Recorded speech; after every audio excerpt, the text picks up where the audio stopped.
No, don't worry. It's like I'm listening.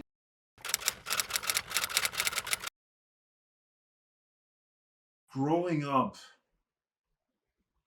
I had the typical Nigerian childhood. Um, Except my parents, they never told me that I was gonna be a lawyer or a doctor or anything like that. Um, but as a kid, I told myself I was gonna be. I think I watched too many movies. I don't remember what movie, but I was obsessed with the FBI. I remember I was 10 years old saying I wanted to be a counter intel agent in the FBI, which I don't know how many 10-year-old kids I don't know how many 10-year-old kids do that. That was me. Um, and so the whole idea of West Point for me, I didn't even know about it being a school until I graduated from high school.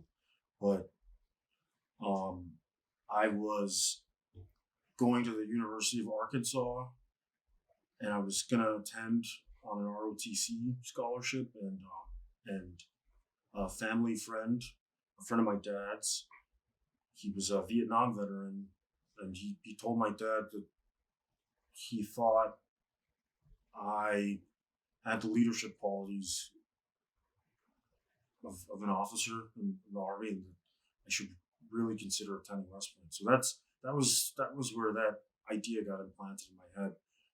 But before that, I was focused on, oh, I really want to be in the FBI one day. So I chose going. I knew nothing about the army. You know, my parents were from Nigeria, didn't know anything about the American military, but I always told myself it's going to be the army, and then I'll be in the FBI. Then I got into West Point, and there by all of the all of the extreme aspirations that I had as a kid, I kind of calmed down a bit and I said, "Oh, whoa, that's going to be a lot of work. I'm okay with I'm okay with not being in the FBI." Um, so for me, going to West Point, it was never no one ever forced that on me. No one ever forced that on me. It was just something that somebody put in my head, and then I looked up the school and I saw, oh hey, it's got a less than 10% acceptance rate, and I just said, oh, I want to go there, and that was just it. I want to go to that school. My parents never, it wasn't their doing or anything. They didn't even know anything about the military, but I just said, once I learned about West Point and all the people that had gone there, all the generals and the presidents, um, world leaders that had gone there, 17-year-old me just said, okay, this is the school I'm going to go to. And then a year later, I was there. I I would describe West Point as some mix of Harry Potter and Agent Cody Banks and I don't know, Spy. It's a weird place. It's a dream world. I don't know. Unless you actually go there, you wouldn't understand. It doesn't feel real. I mean, as a freshman, I had to walk with my hands in a fist. How does that make sense? I don't know. I said I wasn't allowed to talk outside. Of course, I got in trouble all the time because I kind of just wanted to do my own thing. Um, but that was the theme of my time at West Point. It was it was a once in a lifetime experience. I will never again have that experience. Um, I learned a lot of things at that place about myself and what I'm capable of doing.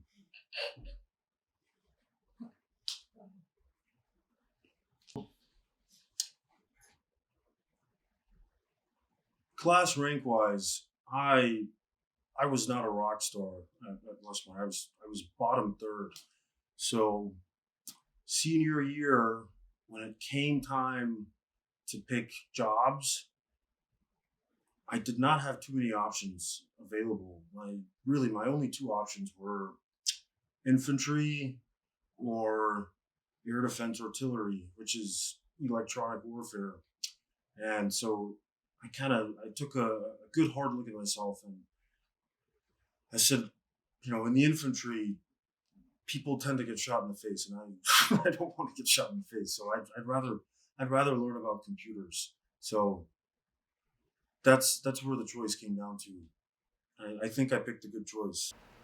So I was an electronic warfare officer in the Army, and my first duty station, I was at Fort Bliss, Texas, where was uh, where I was the officer in charge of the Army's newest electronic warfare system called the Integrated Air and Missile Defense Battle Command System, or IBCS for short. And so I was in a testing unit, and it was my job to test this new missile system's functionalities and capabilities prior to deployment to the active duty Army. So I spent a year and a half there, and it was definitely a learning curve. The first field exercise with the IBCS equipment, so there's 10 monitors there, right? And monitor one is supposed to plug in the Ethernet cord one, and so on and so forth. 10 monitors, 10 Ethernet cords. We get there, I plug Ethernet cord one into monitor one, no power, there's nothing. So now I have to go and just play games of mix and match to see if things fit. And so there was a lot of thinking about computer structure from the ground level, all the way up to the network level, where eventually on the system, my team, we were able to successfully live fire um, missiles, live missiles.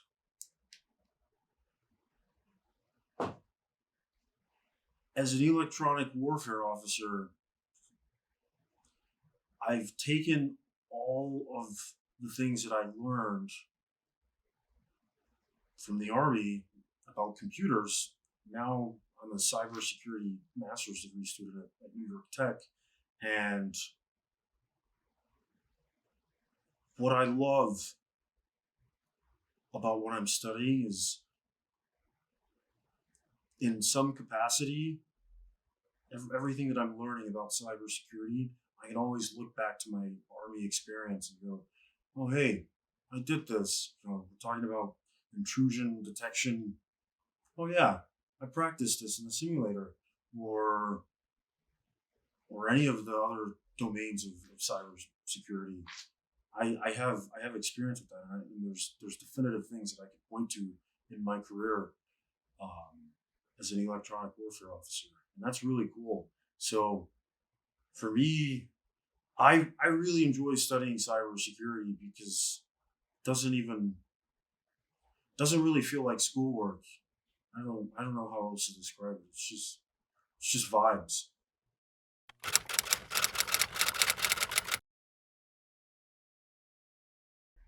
On November 10th of 2021, I was in a situation where I almost died. Um, it was an event that occurred directly in the course of my service, um, and I consider myself really fortunate because I had a therapist at the time, and a month later, my therapist informed me that, oh, this event that's happened to you, developed post-traumatic stress disorder from it. And the the brain has a really good way of protecting itself from news it doesn't want to hear. So at the time when my therapist said to me, "You have PTSD," I just said, "Oh no, that's not me. That's for crazy people." And so I just put that event in the back of my head, and I was carrying on with life. I was getting out of the army for an unrelated matter, or I was getting out of the army for uh, my shoulder. I hurt myself, hurt my shoulder in the army. Wait, let me say that.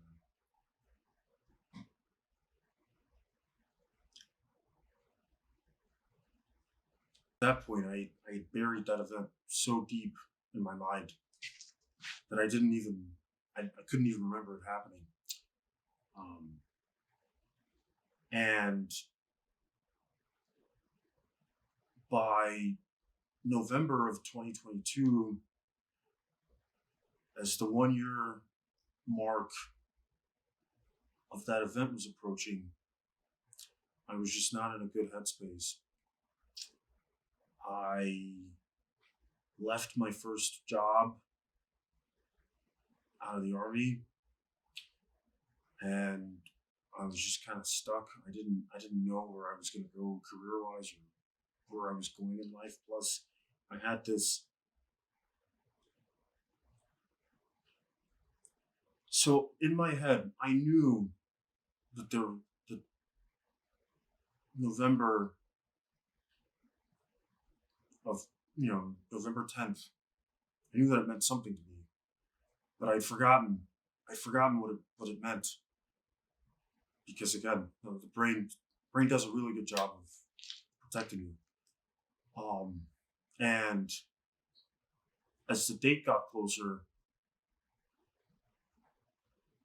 the worst things got for me. I don't even know how to describe it. I was like a robot. I would just wake up and just walk around and not really know what was going on with my life.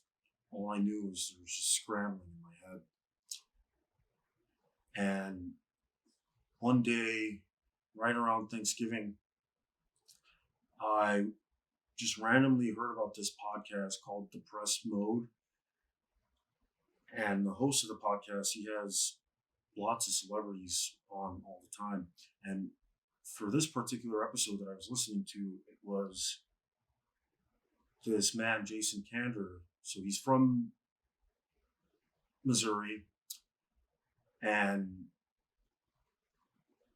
he's an Army veteran, and he wrote a book called Invisible Storm. And it talks about him, Jason Kander's experiences with PTSD. And first I listened to Jason Kander on that podcast, Depressed Mode. And then I was so intrigued. I got his audiobook and I listened to the audiobook. And then everything was clicking for me. I was going, oh my God, I have PTSD. That's what's going on in my head. And knowing is only half the battle. So once I remembered that I had PTSD, I also remembered what that event was. And that brought me to a really, really sad place. And I called my dad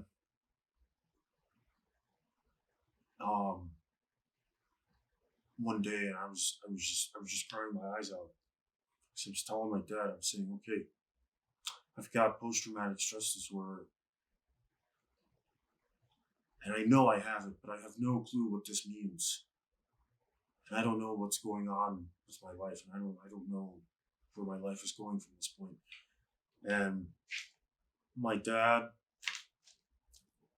and my mom, they were both on the phone, and they told me that they love me, and they didn't know what was going on, because who does? But they would be there for me. And my dad told me to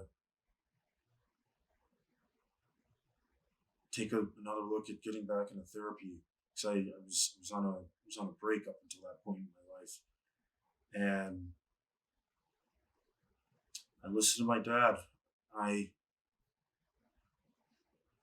I got enrolled in the VA's post traumatic stress disorder program in early December. And around that same time, someone, a neighbor in my apartment complex, he introduced me to his supervisor, who is an executive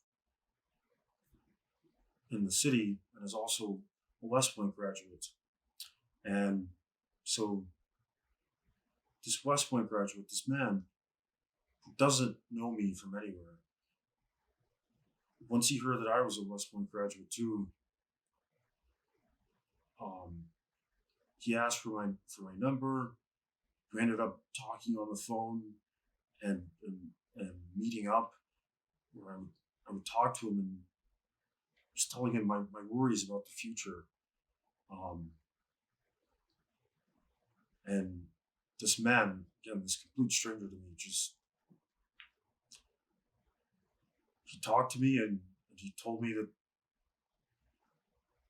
he knew I was going to figure out the right path for myself.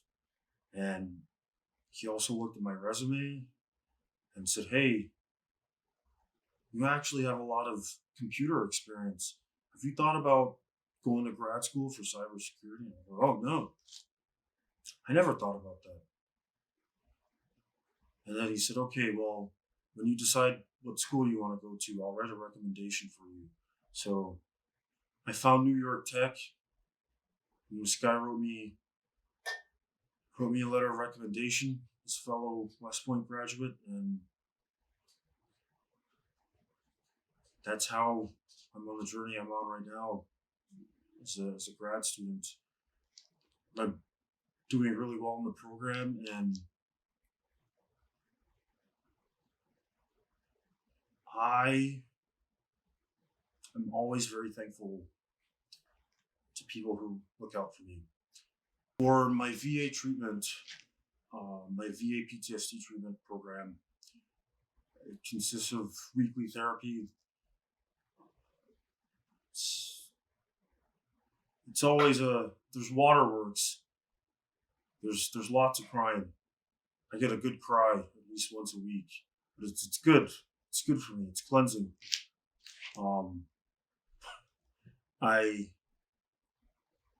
I talk about traumatic things. Um, Being in the trauma program and the PTSD program, it's helped me get tools that I need to cope with life.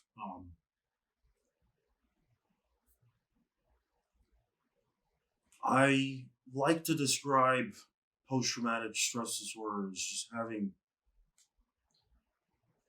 having consistent white noise in your head. That's all that's going on. Um, in more academic terms, there's a book, Trauma and Recovery, by Dr. Judith Harlow. Someone will have to check me on that.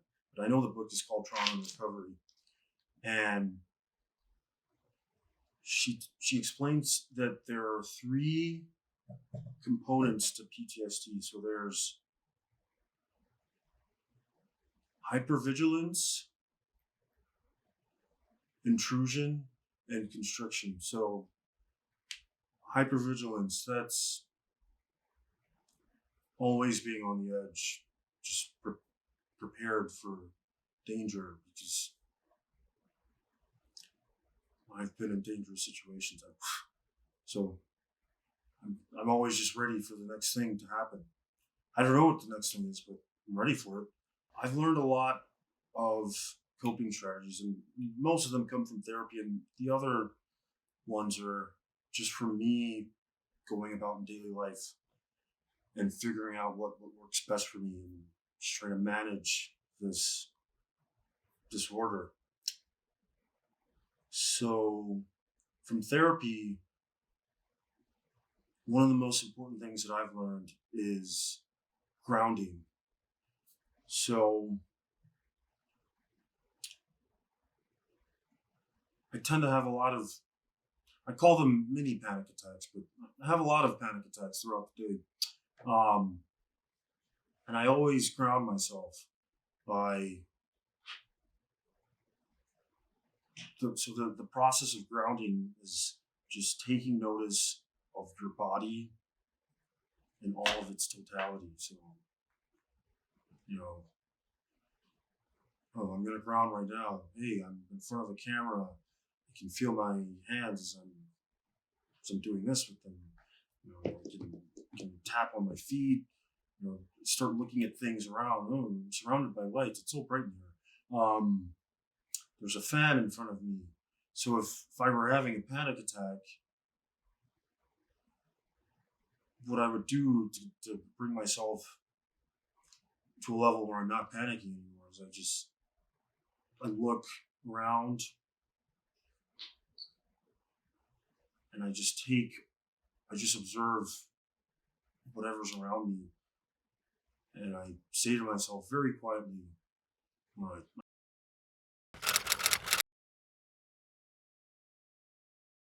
Other things that help me cope. I've got two dogs, Kiwi and Atlas.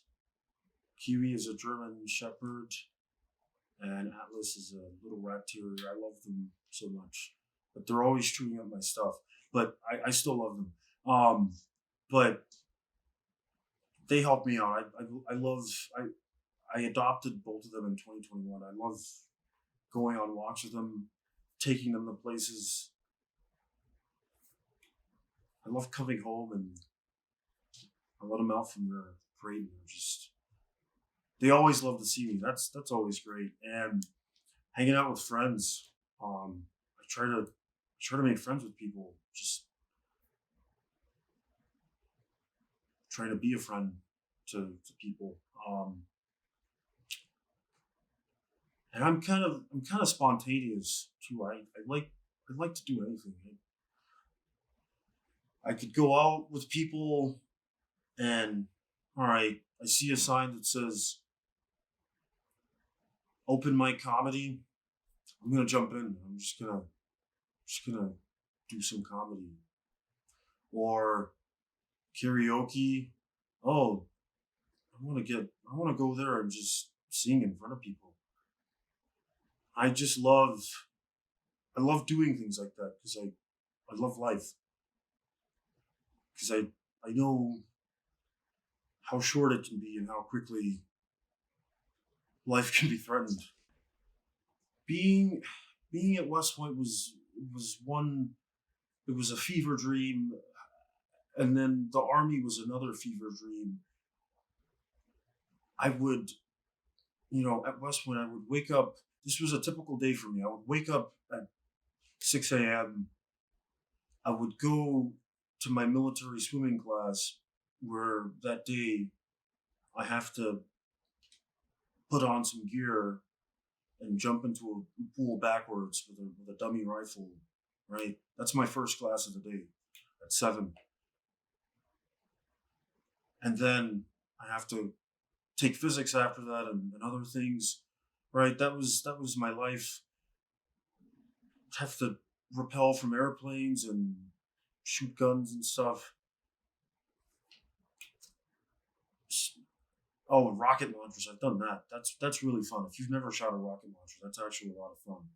Um, but and then in the army, that was also a fever dream because as an electronic warfare officer, I would wake up when we would have military field trainings, you know, I could wake up one day and my commander would tell me, "Oh, hey, this guy from high up in the Department of Defense, he wants to come check out the electronic warfare system today. So you're gonna give him a brief. Then after that, you're gonna have to plan a convoy, you know, with 30 people, take them back to base camp. It's okay. I get an hour to prepare to talk to some high level guy in the government, and then another couple hours to prepare a convoy and death trap of a vehicle. Because military vehicles are not very safe. Um, that was just kind of my life. I mean, rappelling down helicopters and stuff. At a certain point, fear. No, I have fear. I have post traumatic stress disorder. I'm fearful all the time. But the way I look at fear, I just go, it's an emotion just like anything else. So when people see me getting up and doing things like, oh, hey, I'm going to randomly do stand up comedy tonight, or I don't know, anything I do, I'm never really afraid to do anything because I've faced death before. So everything else seems less scary in comparison. My Yeah. friends and family. I have a really strong network of friends from West Point. My friends and classmates. Um, there there are people I graduated with. I have not seen them in 4 years, but we we talk all the time. We check up on each other on social media. We're always there for each other. You know, I gave the example earlier of someone from an older graduating class than me reaching out to help me. We're the West Point community, the service academy community, but specifically mine at West Point, it's very tiny because less than 1% of the country serves the army, or less than 1% of the country serves in the military, and there's only about 1,000 West Point graduates a year. It's a really small number, but we all look out for each other, and that's what I love about that school, and that's what's helped me as I've been learning how to live a new life with PTSD. I have friends that I can turn to and talk to them about it, who understand. And also my family, my mom, my dad, and my sister, they're wonderful. I'm, I talk to them. We have really difficult conversations. It's not easy because I I have experienced a lot of trauma personally, and my family has experienced a lot of trauma in trying to help me um, come out of that trauma. So we've had to have a lot of healing conversations. Okay. But every day that I wake up, I consider the previous day a success because I didn't die. I mean, no matter how bad of a day I had, I'm alive. So things can never things can never be that bad. They just can't be. So I that's what helps me cope in life. Just every day, it's a clean slate, and I get to go out and try new things, and I try new things every single day. I am never bored, and I say that all the time. I can't be bored because there's so much of life to live, and I want to live it all.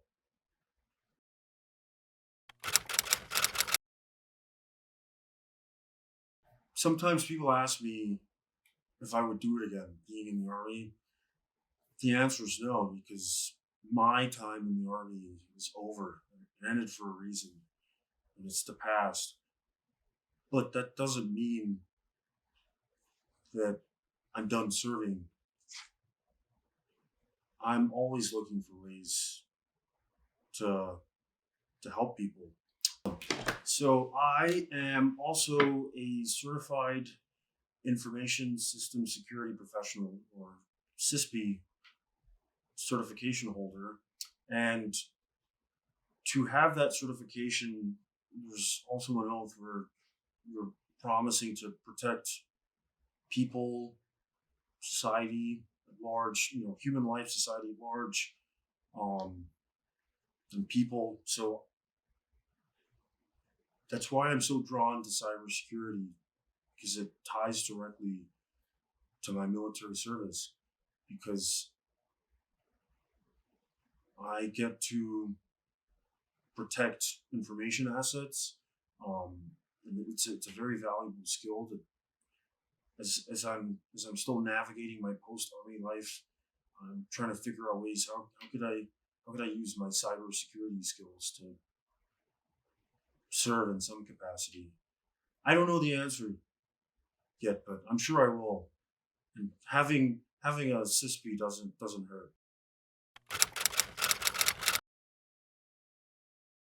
In the army as an officer, I had to wear so many different hats. I would have to serve as, you know, babysitter. Sometimes I would have to serve as counselor, as mental health, just a mental health person, as a driver. There are so many different. There are so many jobs that I just had to do as an officer in the course of taking care of my soldiers, that all the skills that I learned from the army definitely prepared me for life. And I feel really good that I've chosen cybersecurity, because it's a career field that's going to help me, um, in my own personal life, and so that I can achieve my own career goals and personal goals. But it's also going to help me be able to help other people. That's all I want to do. That's all I want to do with my life. I'm always really grateful to all the people who are there for me, all the people who've been there for me. Without them, for my family and my classmates from West Point, and other close friends, without them supporting me, I definitely would not be the person that I am. And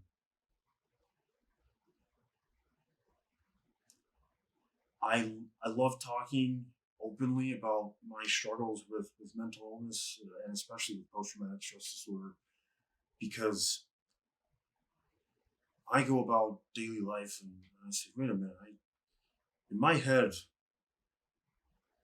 it's a whole mess in here, right? Because I know what I've been through. And I go, what have other people been through? And so I find that by me being open about myself, it allows other people to go, oh, wait a minute. Do I have some sort of mental illness? Have I experienced post traumatic stress in some capacity? Oh, post PTSD is not just for soldiers. Oh, I didn't know that. And then people can have conversations. Me today, I'm absolutely blown away just looking at myself, because I'm just going, 6 months ago,